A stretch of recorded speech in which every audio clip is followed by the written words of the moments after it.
l'aire urbaine de Toulouse et de l'aire urbaine de Montpellier. Ça, c'est une réalité. Et que donc, dans ce cadre-là, alors qu'il y a une perspective de dynamique et de développement pour ce territoire, il est important d'utiliser tous les moyens, et je souscris tout à fait à ce que vient de dire Philippe, pour faire de telle sorte qu'il puisse y avoir ces cadres et ces éléments d'accompagnement. Parce qu'effectivement, si on a l'autoroute, et puis s'il n'y a pas de possibilité de pouvoir mener à bien des projets dans les communes qui sont aux alentours, je veux dire, on sera passé à côté de quelque chose. D'où la nécessité de travailler. Au-delà de ça, moi je voulais juste dire un peu, avec Pascal Bugis, Sylvain Fernandez et quelques autres, nous sommes depuis 20 ans, je veux dire, en première ligne sur ce projet. On est en train d'y arriver. Mais il y a une bataille qu'il ne faut pas perdre dans la dernière ligne droite, c'est la bataille de la communication. Et ça, je crois que c'est aussi un élément et un enjeu important.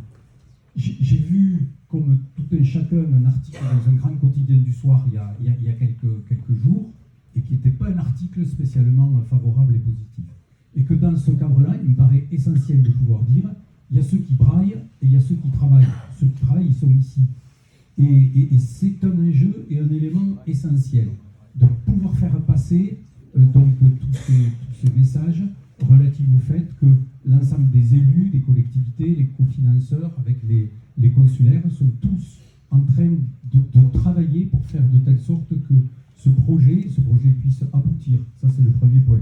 Le deuxième point, c'est que je rends hommage aux concessionnaires.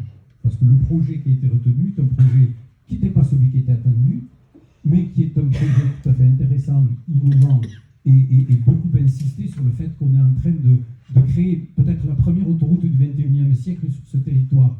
Et ça, il faut le positiver, le dynamiser et le mettre en avant, parce que c'est un enjeu essentiel.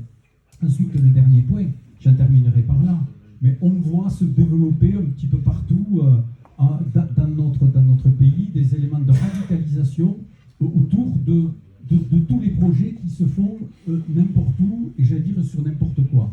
Et ceux-ci deviennent de plus en plus insupportables. Parce que quand il y a eu tous les processus de concertation en amont, vous parliez d'une enquête publique, monsieur le préfet.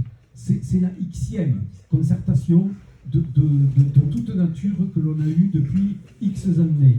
Et tout ceci a coûté des sommes extraordinaires. Bon, on va continuer, il faudra le faire. Bon, très bien, on va s'impliquer par rapport à cela.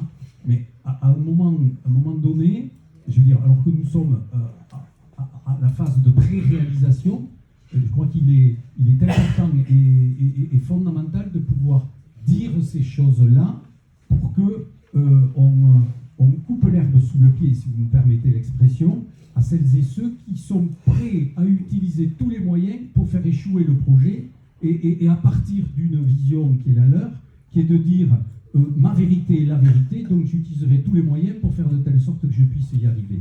Et nous avons la force du droit derrière nous, sans non plus se laisser perturber par des décisions de commission nationale consultative, pas impérative, et une commission nationale qui, sur 90% des dossiers qui lui sont présentés, donne un avis négatif. Donc il n'y a rien de nouveau par rapport à ça. Et je crois que tous ces éléments, il est important de pouvoir les dire, les mettre en avant, parce qu'il y a, et je terminerai mon propos par là, une attente qui est une attente très importante de tout ce territoire, et pour laquelle, je veux dire, maintenant, nous devons je veux dire, faire ces efforts dans cette dernière ligne droite